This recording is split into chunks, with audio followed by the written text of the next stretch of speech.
digelarnya kembali hiburan ini.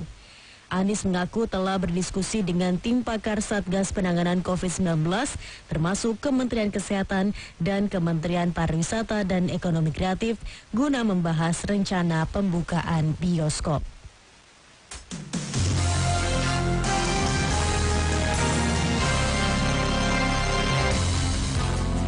Demikian Jurnal 9. Nantikan kembali informasi aktual berikutnya 1 jam mendatang dari Radio Smart FM.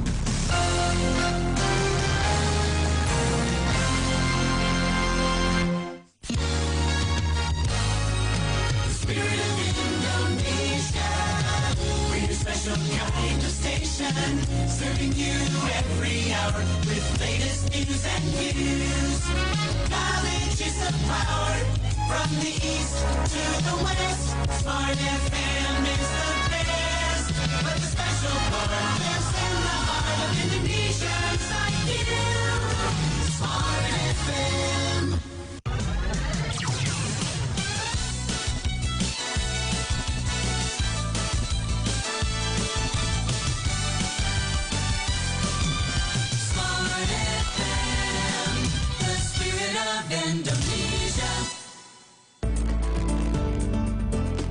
Sesaat lagi, semua listener kami temani di acara Palembang Insight, kerjasama Radio Smart FM dengan Harian Umum Tribun Sumsel, turut didukung oleh Kopi Benua, 100% asli Semendo Blend.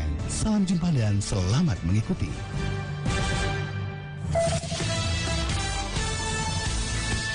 Kini saatnya kita ikuti Palembang Insight.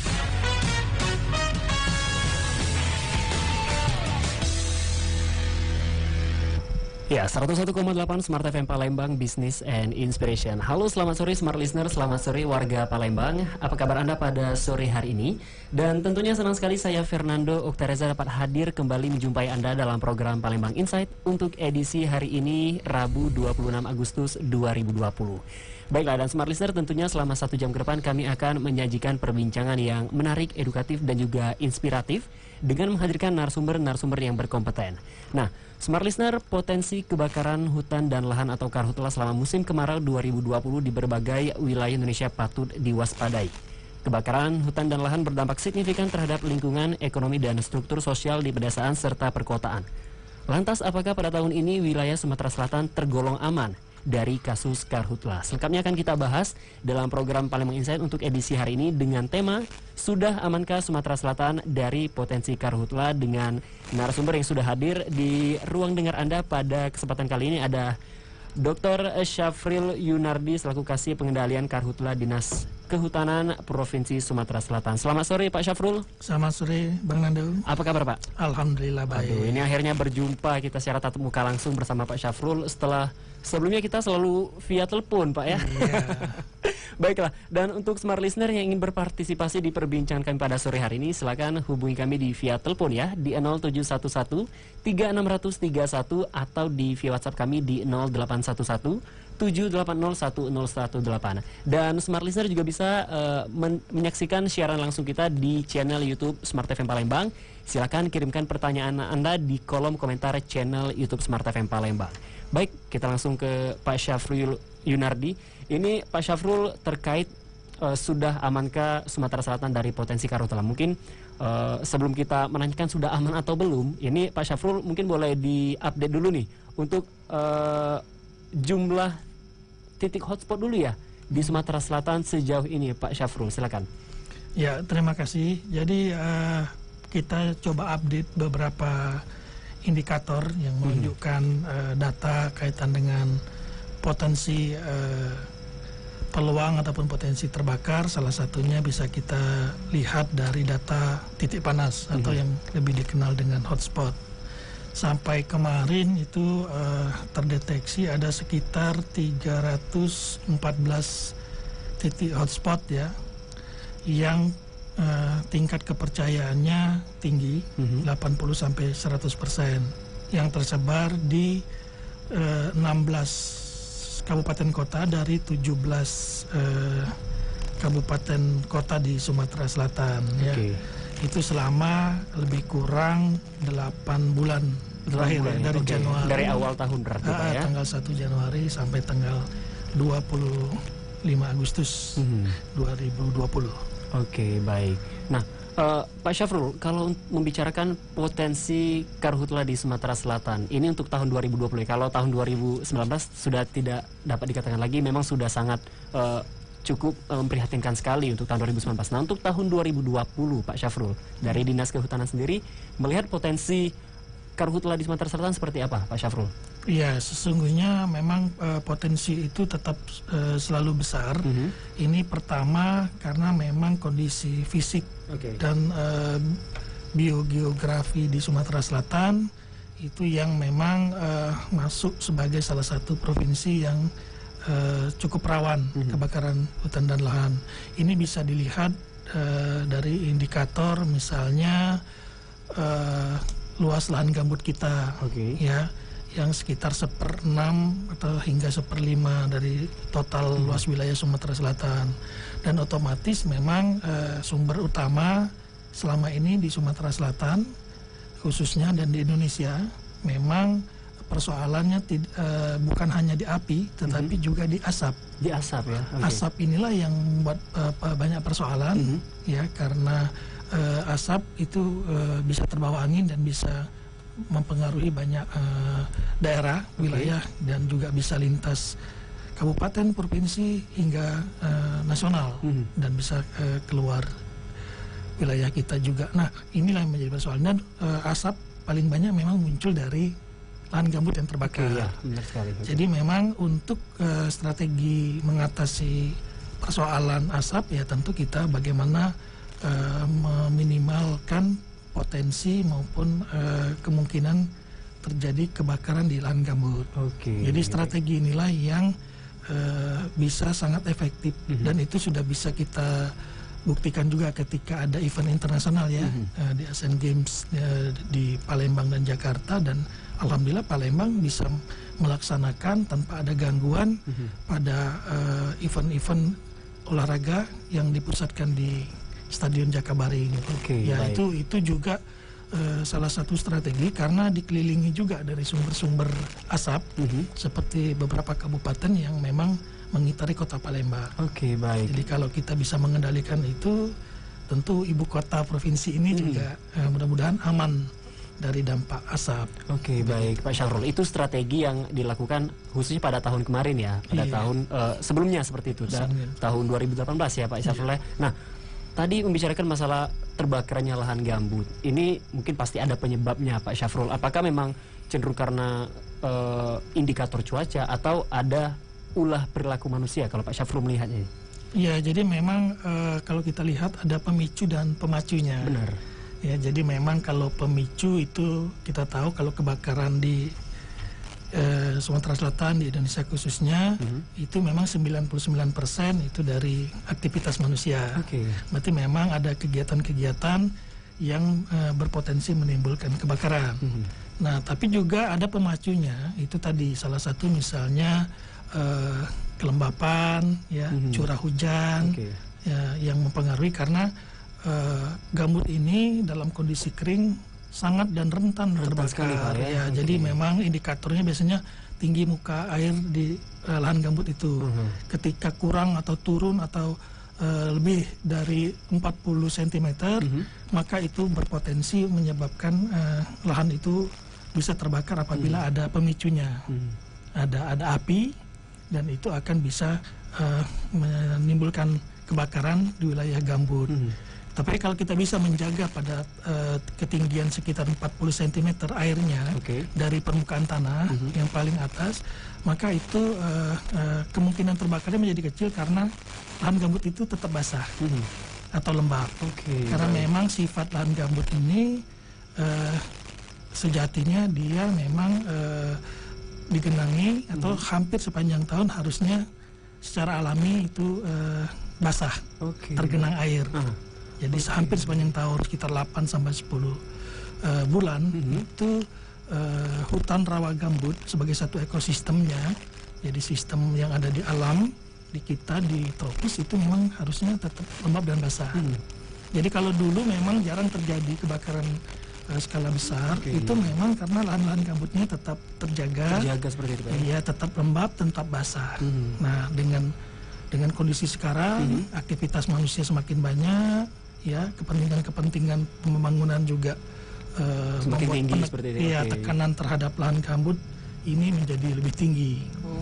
Jadi ya ada faktor pemicunya dan juga pemacunya yang membuat intensitas kebakaran di beberapa lokasi, terutama yang memiliki lahan gambut cukup luas, itu lebih besar biasanya. Oke, Gitu. baik. Jadi memang faktor ketinggian air ya seperti itu di lahan gambut memang cukup berpengaruh terhadap terjadinya kebakaran lahan gambut seperti itu Pak. Nah, Pak Syafrul, untuk pengawasan berarti ini harus ada pengawasan nih dari Dinas Kehutanan, dari perilaku manusia yang ya bertindak tidak sesuai dengan apa yang diinginkan oleh masyarakat sehingga terjadinya kebakaran lahan. Pengawasan seperti apa yang telah Dinas Kehutanan sendiri lakukan Pak dalam hal ini?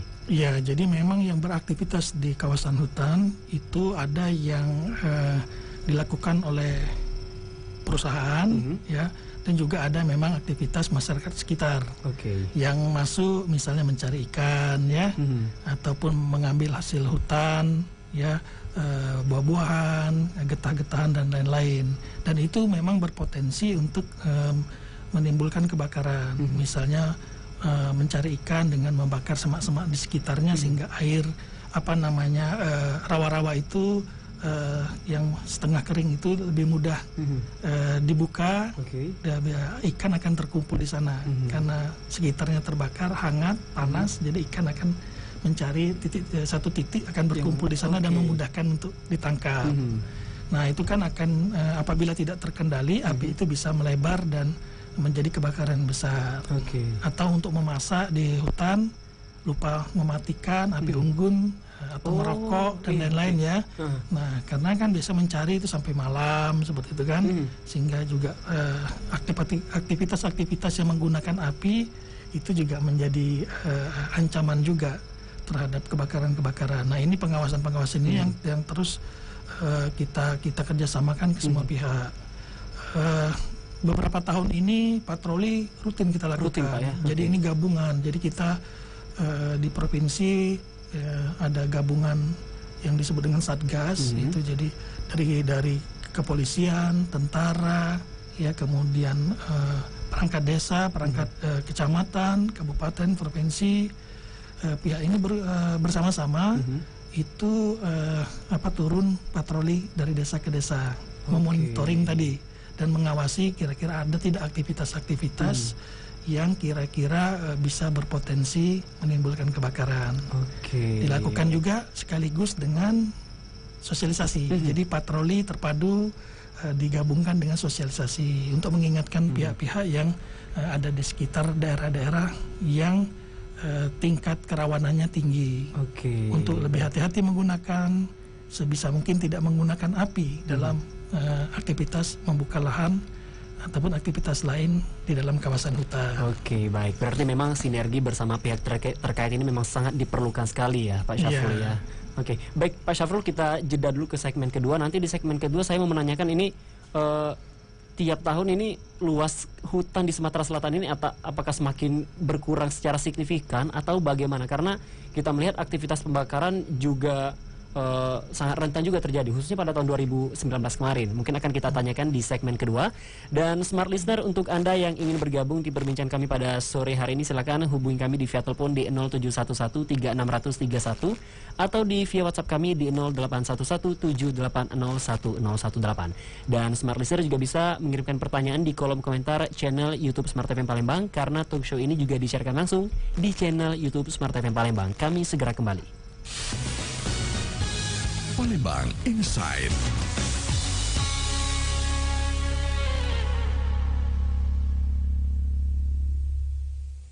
Ice, ini tolong fotokopi ya. Iya, Pak. Jangan lupa telepon klien sama dokumen tolong cek segera. Satu lagi kita meeting. Jangan pesan Iya, Pak. Itu. Tidak. Bikin santai aja. Kopi berdua dulu lah. Asli 100% Semendo Blend. Kopi Benua, sahabat dalam kondisi apapun.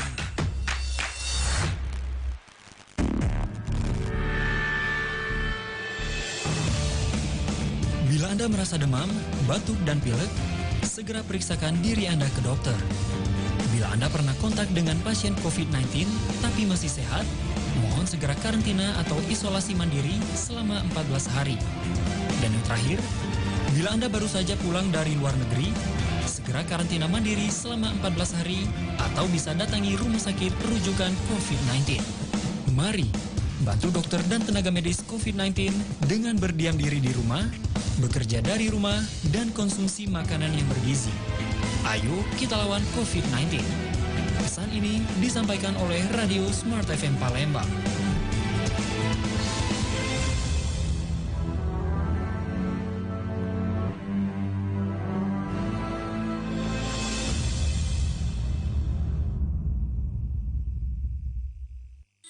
Menurut Anda, apa harta tak ternilai yang semestinya kita miliki? Rumah mewah atau mobil mewah? Semua itu tidak akan berarti jika kita sakit. Semua harta bisa habis karena kita berobat hingga ujung dunia. Namun, sakit bisa kita cegah dengan hidup sehat selaras. Rematik sangat populer. Lebih dikenal dari nama aslinya osteoartritis yang kurang berkesan nama artis. Smart FM menghadirkan Sehat Selaras, program yang membuka wawasan kita tentang tubuh, intelektual, emosi, dan spiritual yang saling terkait untuk memberikan kesehatan yang prima. Struktur sendi. Sehat Selaras setiap Jumat jam 8 malam waktu Indonesia Barat atau jam 9 malam waktu Indonesia Tengah bersama Dr. Kasim Rashidi yang mendorong Anda mengenali diri sendiri dan alam sekitar. Sehat Selaras disiarkan di seluruh network Smart FM. Smart FM, Business and Inspiration.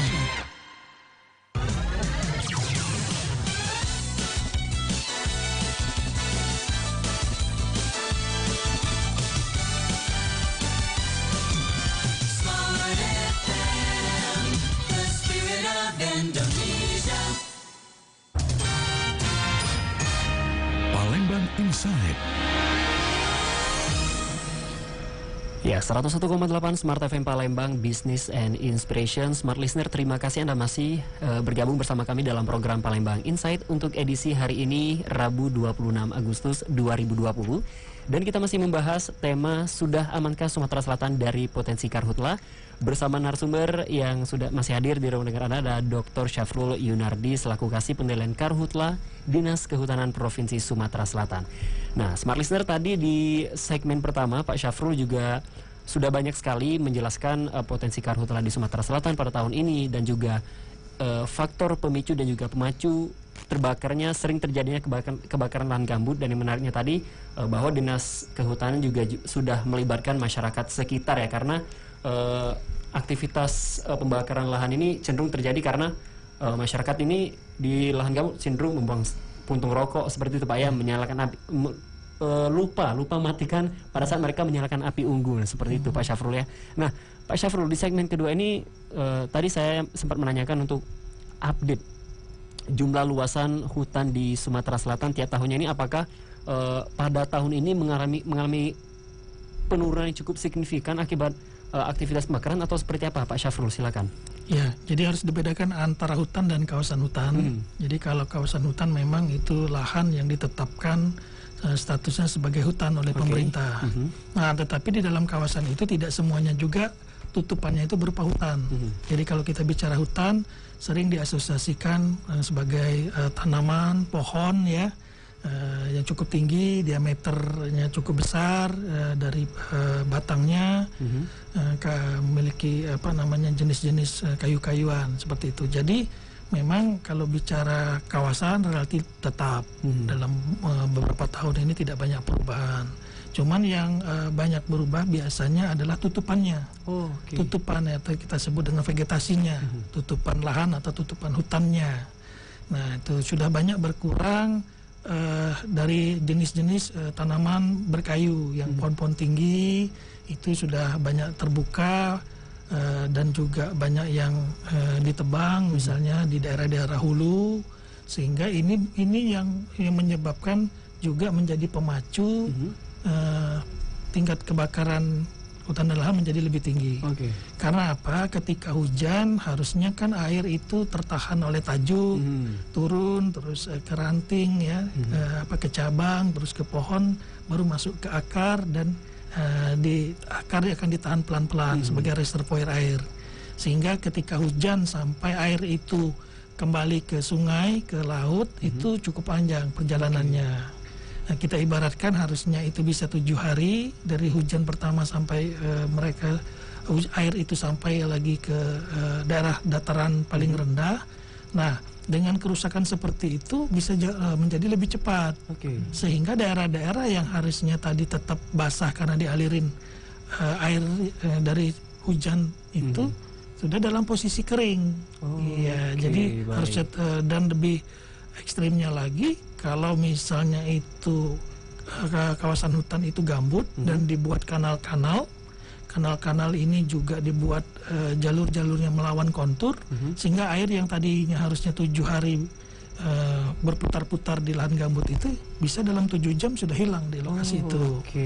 Artinya kan masa keringnya lebih cepat dan lebih lama keringnya. Harusnya masa-masa lahan gambut itu basah di kawasan hutan itu lebih lama, karena hutannya tetap terjaga, karena fungsinya kan hutan dan lahan gambut ini sebagai reservoir ya. Jadi penampung air, dan dia ketika musim kemarau menyalurkan air secara pelan-pelan sehingga tetap ketersediaan air selalu ada. Ketika musim hujan dia bisa menahan cukup lama sehingga tidak menjadi banjir, ya, tidak membawa akibat longsor. Nah, jadi itu sebenarnya fungsi hutan itu sebenarnya untuk buffer atau penyangga. Ya, penyangga dalam konteks ini tentu selain untuk hidrologinya, airnya, tata air, juga tentu untuk oksigen ya, untuk iklim mikro. Jadi kalau kita di hutan kan duduk di hutan itu lebih sejuk ya. Dan di bawah pohon, dibandingkan misalnya di tempat terbuka. Itu juga menunjukkan bahwa iklim mikro di situ juga lebih baik sehingga kelembapannya tinggi dan sulit terbakar. Ya. Nah, dengan kelembapan seperti itu otomatis kalau ada api juga susah. Tidak otomatis langsung cepat terjadi api yang besar.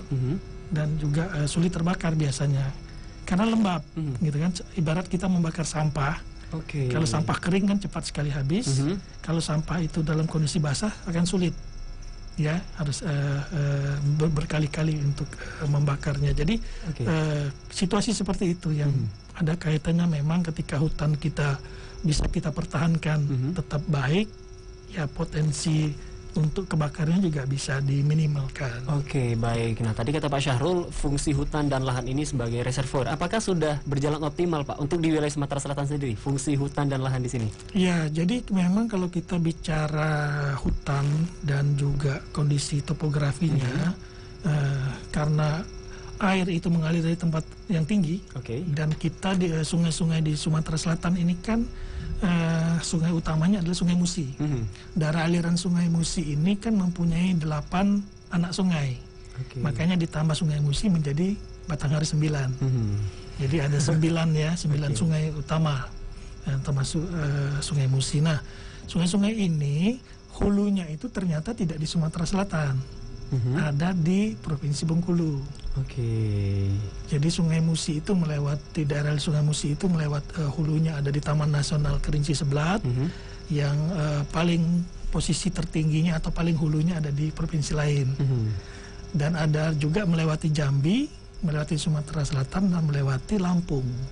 Artinya kalau kita ingin menjaga daerah hulu yang sebagian besar itu berhutan, otomatis perlu kerjasama antar daerah. Ya, kalau misalnya hulunya baik, artinya yang ada di Provinsi Bengkulunya, daerah Curup ke atas itu baik, Kepayang, baik, artinya kondisinya juga akan memberikan manfaat kepada daerah-daerah yang di tengah atau di hilir. Baik. Nah, memang otomatis, ya itu. Jadi kalau di sana itu terjaga, otomatis daerah tengah dan hilir di wilayah Sumatera Selatan ini akan lebih sulit terbakar karena memang tadi kondisinya airnya tetap tersedia. Ya, pada lahan-lahan gambutnya tetap basah, tergenang air, dan itu juga tentu akan membawa manfaat juga kepada daerah-daerah di bawahnya. Oke, baik. Gitu. Jadi memang sinergitas yang solid antar daerah ini memang sangat diperlukan sekali ya, Pak Syafrul ya.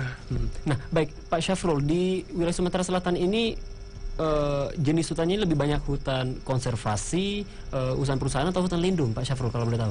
Ya, memang di kita banyak hutan itu utamanya adalah hutan produksi. Tapi hutan produksi juga ada yang hutan produksi yang tujuan utamanya untuk menghasilkan, ya, berproduksi, menghasilkan kayu dan produk turunannya.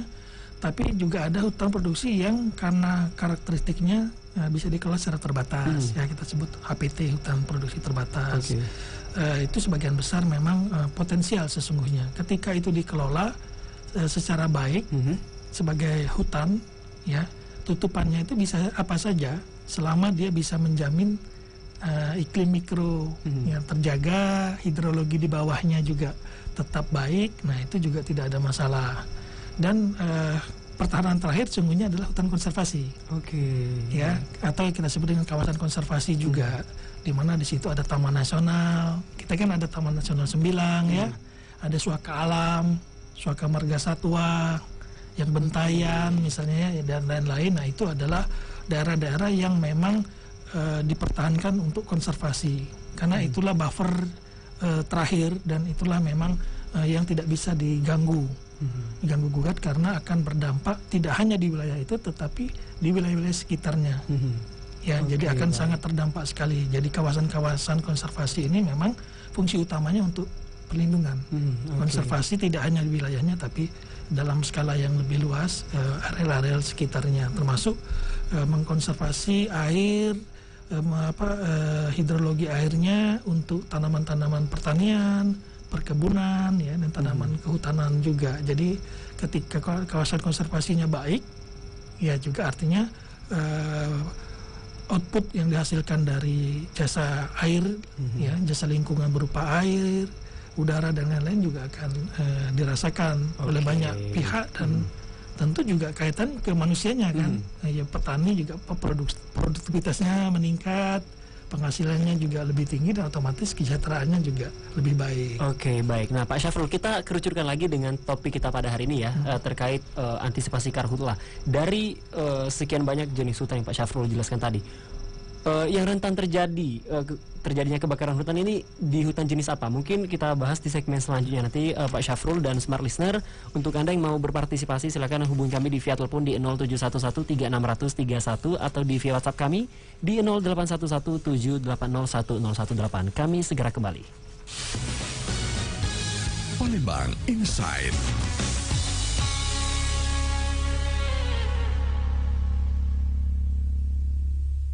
Kopi bubuk benua 100% asli Semendo Blend dari biji kopi pilihan daerah Semendo yang terkenal cita rasanya lebih harum, lebih sedap dan nikmat setiap saat. Kaya manfaat, sangat cocok untuk membuat espresso latte. Kopi bubuk benua, kopi lokal pertama yang bersertifikasi SNI, BPOM dan halal. Tahukah Anda, burung elang mampu terbang hingga 300 km per jam. Burung elang dikenal sebagai burung yang tangguh dan berkarakter kuat. Terbang sendiri di angkasa luas dengan percaya diri. Itu membedakannya dengan burung lainnya. Bagaimana dengan kita yang dikaruniai Tuhan akal dan budi? Sudahkah kita memiliki karakter yang membedakan dengan orang kebanyakan, yaitu karakter seorang pemenang? Mari miliki karakter yang benar agar sukses sejati bisa diraih. Good thing and bad thing gitu. Hal buruk, hal baik. Supaya kita menjadi manusia yang komplit. Simak Smart Karakter, sebuah program spesial yang mengajak kita semua membangun dan menghidupi karakter yang benar. Asumsi harus dilawan dengan konfirmasi. Smart Karakter setiap Senin jam 8 hingga 10 malam waktu Indonesia Barat. Bersama Yakob Ezra dan tim Power Karakter. Smart Karakter is always right response. Smart FM, Business and Inspiration, part of Magentic Network. TV rumah lu kok nggak bisa buat nonton ini sih? Ini juga nggak bisa. Internet lemot banget lagi. Ya gimana kak? Kan udah terlanjur langganan. Nyesel deh gue. Ya makanya pakai IndiHome dong. Karena selain akses internet cepat dan nonton channel favorit di UCTV, IndiHome itu punya banyak layanan tambahan atau yang dinamain add-on. Ada add-on mini pack. Kamu bisa pilih paket channel TV favorit yang kamu suka. Ada juga add-on set top box atau STB tambahan. Jadi bisa nonton UCTV di TV lain di rumah. Jadi nggak bakal rebutan remote TV. Nah, yang langganan IndiHome-nya masih internet doang nih, kamu juga bisa tambah add-on UCTV. Dan kamu juga bisa upgrade speed internet di rumahmu sampai 100 MB per second. Wah, enak banget. Gue mau langganan deh kalau gitu langsung. Ya harus dong. Tapi sebelum lu langganan, download dulu aplikasi My IndiHome di App Store dan Play Store supaya lu tuh bisa nambah sendiri layanan-layanan add-on dari HP lu. Wah, makasih ya. Akhirnya kakak gue ada gunanya juga. Untuk info lebih lanjut, hubungi 147 atau kunjungi Plaza Telkom terdekat.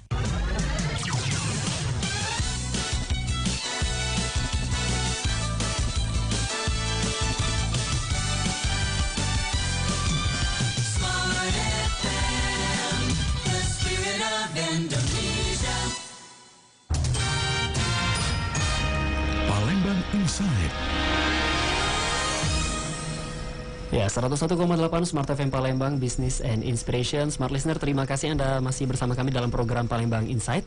Untuk edisi hari ini, Rabu 26 Agustus 2020, dan kita masih bersama Dr. Syafrul Yunardi selaku Kasih Pengendalian Karhutla Dinas Kehutanan Provinsi Sumatera Selatan dengan tema Sudah Amankah Sumatera Selatan dari Potensi Karhutla.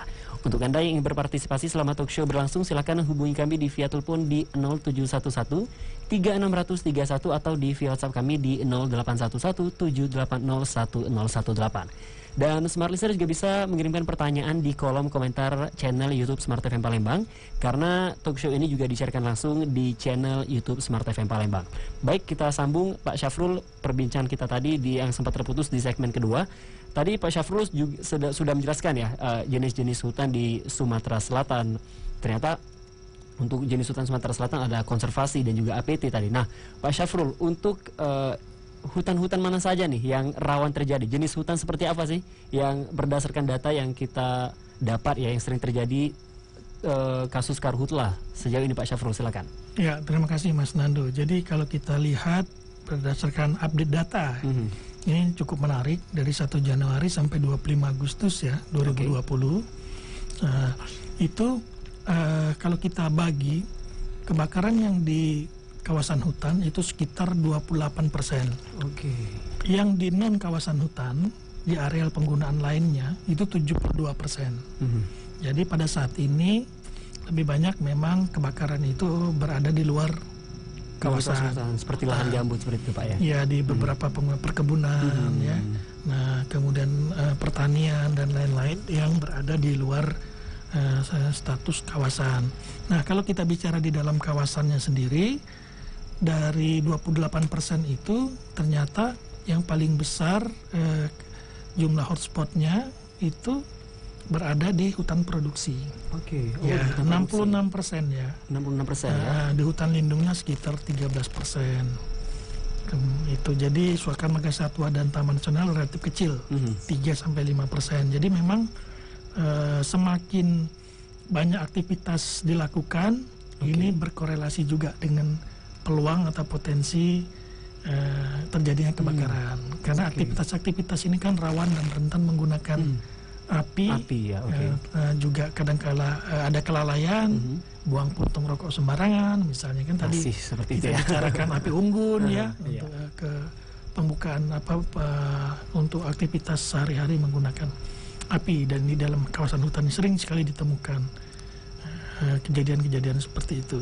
Oke, baik. Jadi memang untuk kawasan hutan ini kalau untuk terjadinya kasus karhutla tergolong kecil ya daripada dibanding kawasan non hutan ya. Ini hutan 28% sedangkan non hutan 72% seperti itu. Ya, data terakhir yang kita himpun ya dari data hotspot yang bersumber dari LAPAN gitu. Oke, baik. Nah, Pak Syafrul, ini ada pertanyaan dari WhatsApp dari Anita Diskip. Ini pertanyaannya, bagaimana fakta historis kebakaran hutan dan lahan yang terjadi di Sumsel? Daerah mana saja yang rawan terjadinya karhutla? Ini memang pertanyaan sudah saya siapkan juga, tapi sudah diwakilkan oleh Bu Anita. Silakan Pak Syafrul. Ya, terima kasih Bu Anita.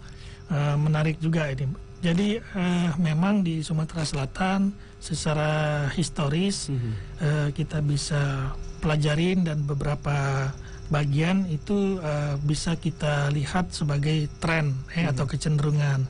Jadi setiap tahun itu kebakaran itu biasanya di Sumatera Selatan akan dimulai pada daerah-daerah ataupun lahan yang lebih tinggi, dan itu biasanya lahan mineral. Jadi biasanya di Muara Enim, ya di Musirawas, Lahat dan lain-lain. Biasanya ketika awal musim kemarau, wilayah-wilayah itu sudah mulai lebih kering, dan biasanya untuk pembukaan lahan, ya untuk kebun baru atau peremajaan tanaman karet ataupun sawit biasanya sudah dilakukan di lahan mineral. Nah itu banyak sudah dilakukan, dan itu biasanya umum. Dalam 10 tahun terakhir seperti itu pola dan trennya. Nah, memasuki masa kemarau yang lebih panjang, lebih kering, dan hari tanpa hujannya sudah lebih dari 10 hari biasanya. Nah, itu mulai lahan-lahan gambut tinggi muka air tanahnya sudah turun, lebih kering, dan ini lebih mudah terbakar. Nah, pada saat-saat seperti itulah baru ada perubahan pola. Mulai masyarakat di sekitar lahan gambut ini akan membuka lahan di gambut. Ya, dan kebakaran akan terjadi mulai di gambut. Dan itu biasanya memasuki musim kemarau atau puncak musim kemarau, dan itu sudah sangat kering sekali biasanya. Jadi kebakaran itu polanya di Sumatera Selatan biasanya akan seperti itu. Jadi kebakaran terjadinya di lahan mineral, kemudian baru kembali ke terakhirnya di lahan gambut. Nah, yang persoalan tadi saya katakan kalau di gambut, kalau sudah terbakar, nah persoalannya apinya selain menghabiskan tanaman bagian atasnya atau vegetasi tutupan lahan itu, juga dia menghabiskan gambut yang ada di bawah. Dan dia bergerak di bawah dan apinya tidak terlihat. Tapi yang keluar asapnya banyak sekali. Jadi waktu kita mau memadamkan apinya, kesulitan mencari di mana kepala apinya, di mana yang harus kita padamkan. Nah, dan kita terkendala juga karena asap sudah di mana-mana, dan itu cukup berbahaya. Kalau kita tidak atau salah arah, kita bisa terkepung oleh api dan asap dan bisa lemas, ya karena menghisap asap. Ya, itu kan partikel-partikel debu bekas terbakar itu kan juga berbahaya. Apalagi kalau misalnya itu dihisap juga oleh masyarakat sekitar yang misalnya punya komorbid yang berbahaya juga di era pandemi kan. Nah, jadi potensi menjadi penyakit dan berisiko menimbulkan penyakit juga lebih tinggi di era pandemi ini. Nah, ya kita berharap bahwa ini tidak menjadi masalah nanti.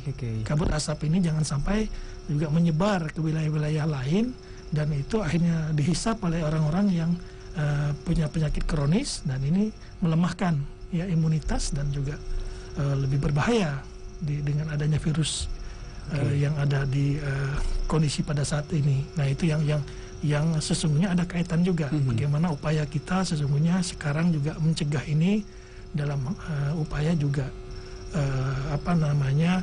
tidak terjadi kebakaran sehingga bisa meminimalkan dampak negatifnya terhadap kesehatan. Baik. Ya. Nah, Pak Syafrul, kita sebelum menyambung kawasan mana saja, mungkin Pak Syafrul belum jawab tadi kawasan mana saja yang memang rentan terjadi kebakaran hutan dan lahan sepanjang mungkin kronologis ya beberapa tahun terakhir lah, khususnya pada tahun 2020. Saya mau bertanya terkait lahan gambut yang memang saat ini memang menjadi indikator utama terjadinya kabut asap karena memang kekeringan sering terjadi. Bisa nggak sih Pak kalau untuk di lahan gambut itu kita melakukan upaya seperti pengairan untuk di bawahnya, karena kan memang yang menjadi indikator yaitu kekeringan, kekurangan air. Ada nggak semacam upaya untuk memberikan tambahan pasokan air dari Dinas Kehutanan untuk lahan gambut? Ya, jadi memang di tahun kemarin dan tahun ini itu ada beberapa pola dan strategi yang kita coba terapkan di lapangan. Itu contohnya sudah dilakukan oleh banyak pihak, baik itu oleh masyarakat di lahannya maupun juga oleh perusahaan-perusahaan dengan memblok atau menyekat kanal-kanal. Jadi menahan air ya. Jadi air di lahan-lahan gambut itu dengan disekat, untuk ada sekat yang bersifat sementara atau permanen karena waktu benar-benar kering itu mereka sekat. Nanti ketika musim penghujan mereka buka, sehingga tidak membanjiri lahan mereka dan tanamannya tetap hidup subur. Nah itu jadi ada pengaturan dengan membuat sekat. Nah, itu sudah banyak dilakukan, mulai dari bentuk yang sederhana yang bisa dilakukan oleh masyarakat hingga yang lebih permanen ataupun lebih berjangka panjang oleh perusahaan. Kedua juga tadi biasanya untuk di lahan-lahan gambut ini perusahaan-perusahaan itu akan memompa air dari sungai atau anak sungai ke dalam kanal-kanal mereka, anak-anak sungai mereka, sehingga air di situ tetap tersedia, tetap ada, sehingga lahannya itu bisa masuk. Karena karakteristik di lahan gambut ini, kalau kita bedah di strukturnya, itu dia punya seperti labirin atau rongga-rongga. Jadi ketika musim penghujan ini terisi air, sehingga dia agak seperti mengembang, ya, seperti apa namanya spons. Ketika musim kemarau, air-airnya kan berkurang, kering, menurun seperti itu, menurun. Rongga-rongga ini tidak ada airnya, diisi oleh udara. Oksigen ya. Nah, sebagian nah inilah yang menjadi persoalan ketika ada api, ya, kemudian ada bahan bakarnya, ya, tanaman, kemudian gambut yang kering itu, dan ditambah oksigen, maka dia menjadi kebakaran. Jadi segitiga api yang kita sebut itu adalah panas, ya, yang bisa dimunculkan oleh api, ya, dari korek apa dari pembakaran yang dilakukan. Kemudian ada bahan bakarnya, bahan bakarnya bisa vegetasi, bisa gambut yang kering. Yang ketiga ada oksigen. Kalau salah satu ini tidak ada, maka tidak pernah terjadi kebakaran.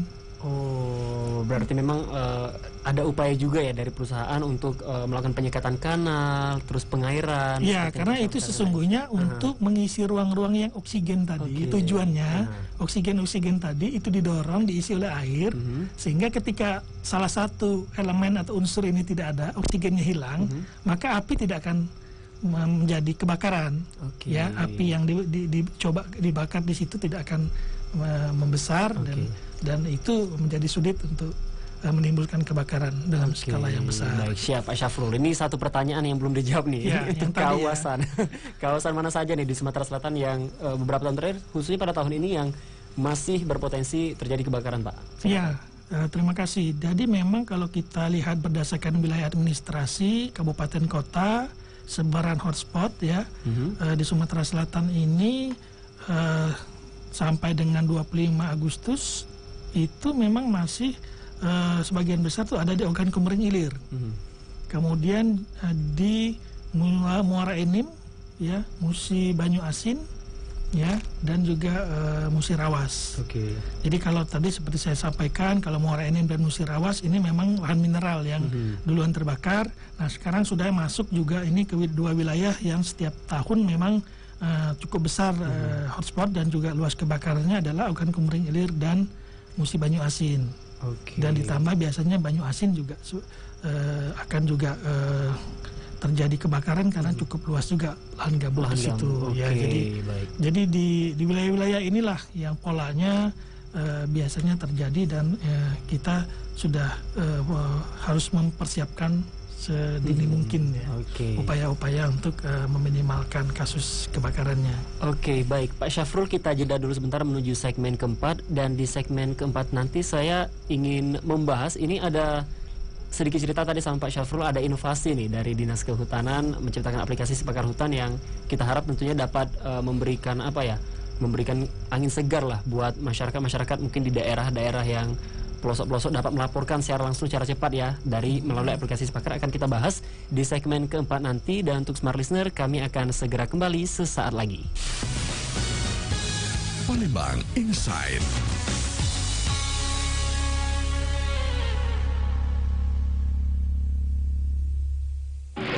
Rin, makan siang di luar yuk.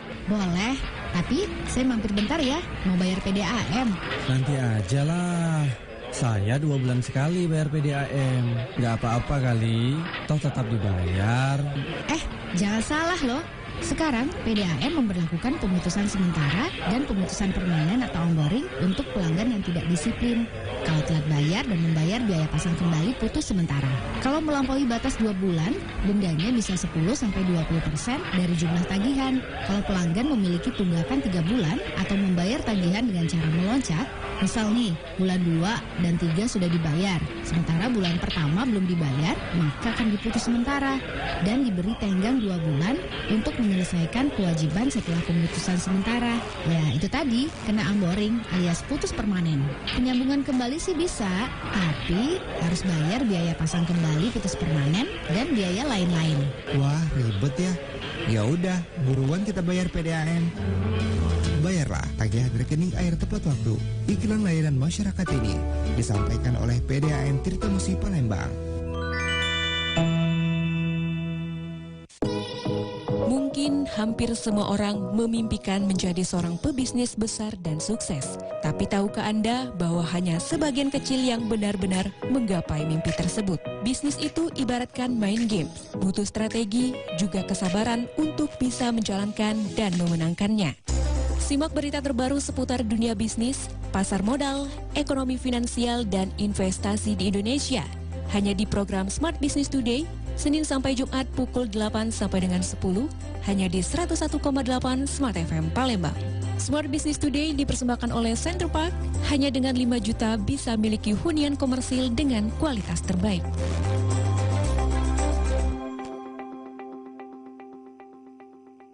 Lur, aku nak nanya, cak mana lah supaya toko aku ni rame mencak toko kamu-kamu ni? Perasaan toko aku ni sepi terus. Nah, kalau usaha kau nak rame, kau pasang baik iklan di koran Tribun Sumsel sama Sriwijaya Pos. Jamin usaha kau pasti rame. Kalau Tribun Sumsel sama Sriwijaya Pos itu koran yang paling banyak dicari oleh wong Sumatera Selatan ini. Nah, sama kita nih. Aku juga masang iklan, tapi bukan di korannya, tapi di Facebook sama Instagramnya. Tribun Sumsel sama Sriwijaya Pos. Secara followersnya ratusan ribu. Kamu nih waya-waya nih, masang di koran sama sosmed. Ini aku nah. Aku masang di websitenya tribunsumsel.com sama sripuku.com pula. Karena beritanya bagus-bagus, update pula. Tapi aku udah tahu cak mana cara masang iklan di sana tuh. Cak itu bae, Bing. Langsung telepon bae 0711 444 722 dan 440088. Sripoku.com dan tribunsumsel.com, the biggest news portal in South Sumatra.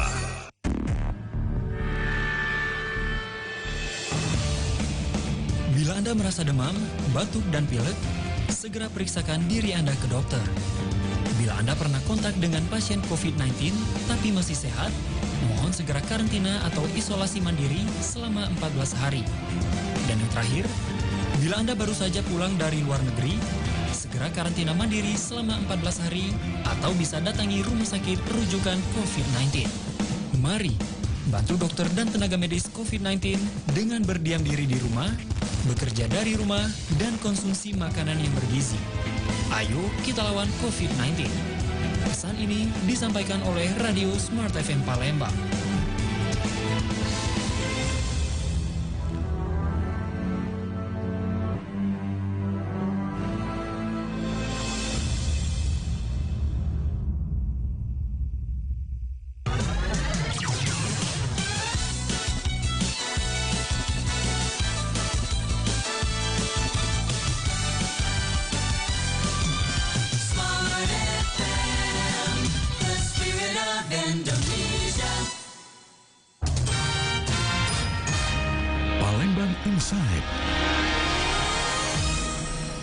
Ya, 101,8 Smart FM Palembang, Business and Inspiration. Smart Listener, terima kasih Anda masih bersama kami dalam program Palembang Insight untuk edisi hari ini Rabu 26 Agustus 2020.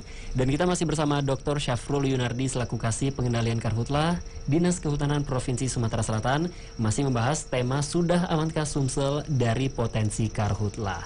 Dan kita sudah berada di segmen terakhir perbincangan pada sore hari ini. Tadi sepanjang segmen pertama, kedua, dan ketiga nih Pak Syafrul sudah banyak sekali menjelaskan indikator-indikator yang terjadi yang mengakibatkan terjadinya karhutla, terus kawasan mana saja yang rentan terjadi karhutla, dan masih banyak lagi yang Pak Syafrul bahas tadi. Nah, Pak Syafrul, ini di segmen terakhir kita tahu bahwa saat ini memang perkembangan zaman sudah berubah, teknologi juga semakin canggih. Nah, dan Dinas Kehutanan ini juga sudah berinovasi. Ini menciptakan sebuah aplikasi Sipakar seperti itu, Pak Syafrul. Mungkin boleh dijelaskan ini kapan akan di launching dan mungkin gambaran sedikit Pak sebelum di launching ya. Kita bocorin sedikit Pak. Silakan Pak Syafrul. Iya, terima kasih Mas Nando dan Smart Listener.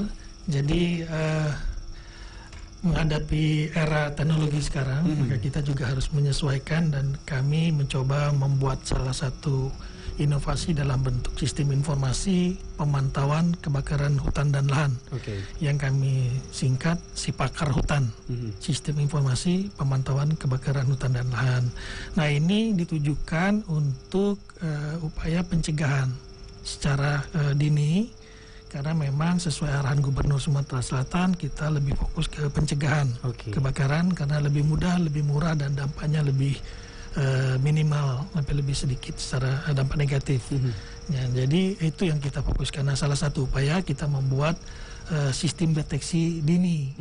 Jadi kita mendeteksi secepat mungkin, sedini mungkin kemungkinan yang berpotensi menjadi kebakaran.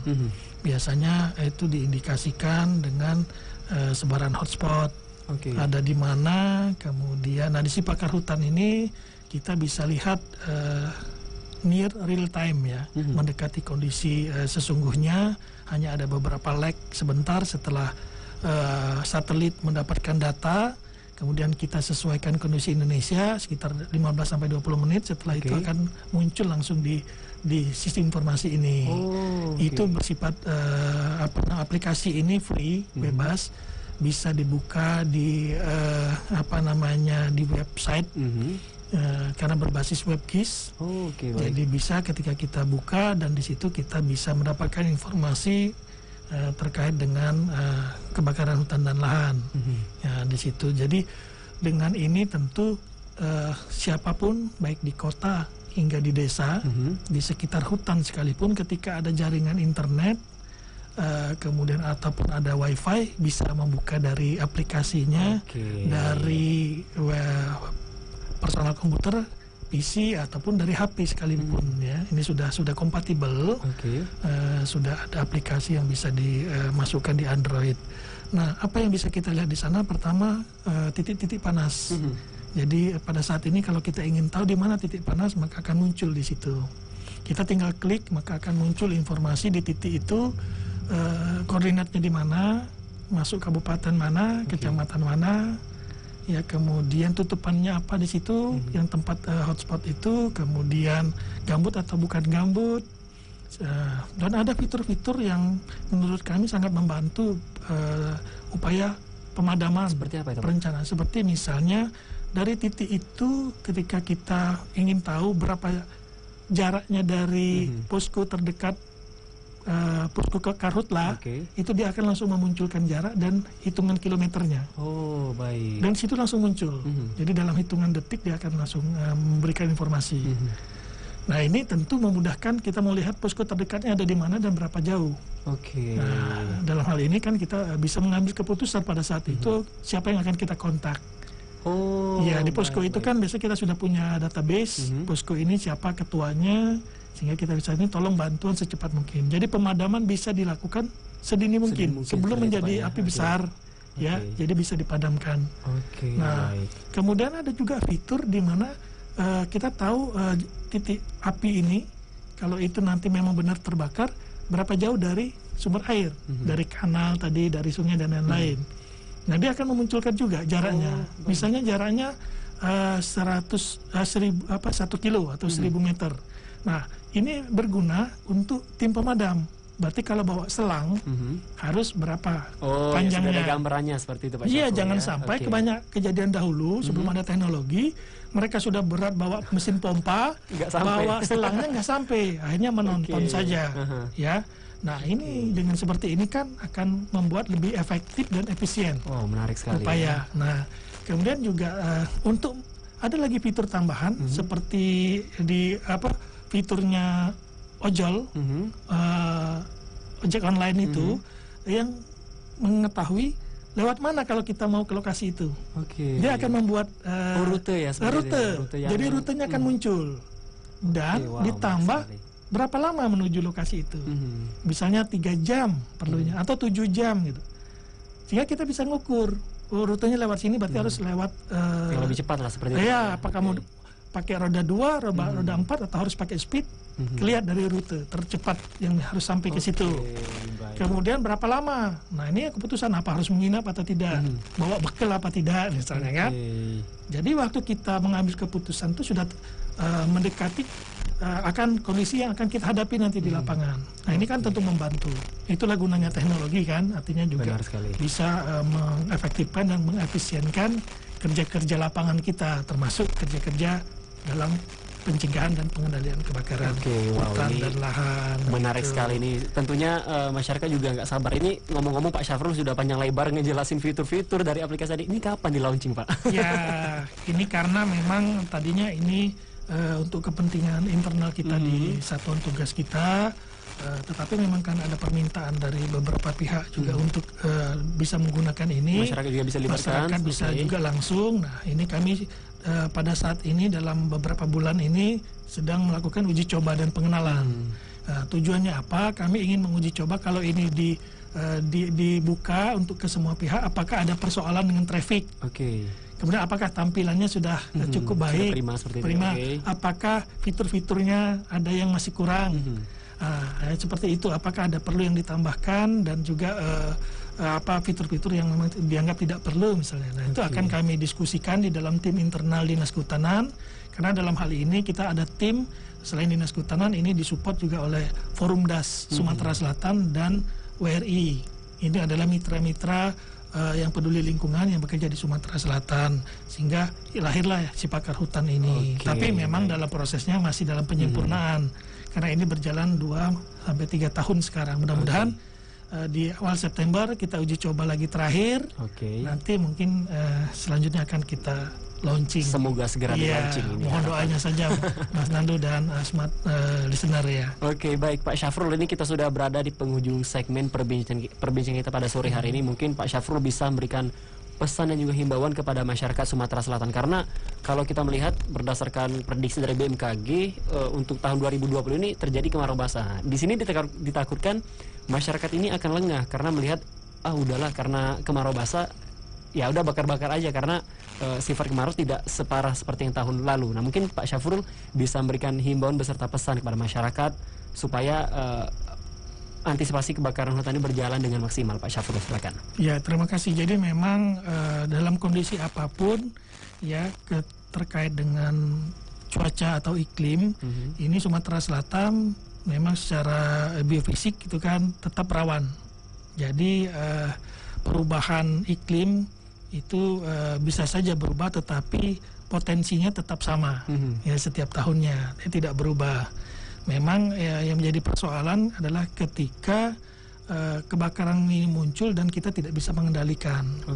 Maka jangan kita harap upayakan menghindarkan ya menggunakan api untuk kepentingan-kepentingan yang berisiko menimbulkan kebakaran dan tidak terkendali. Misal membuka lahan ya, kemudian ditinggal atau menggunakan api ya, kemudian lupa dan lalai. Nah, hal-hal seperti ini yang membuat api itu membesar dan sulit dipadamkan, terutama ketika terjadi di daerah-daerah yang jauh dari aksesibilitas untuk memadamkan.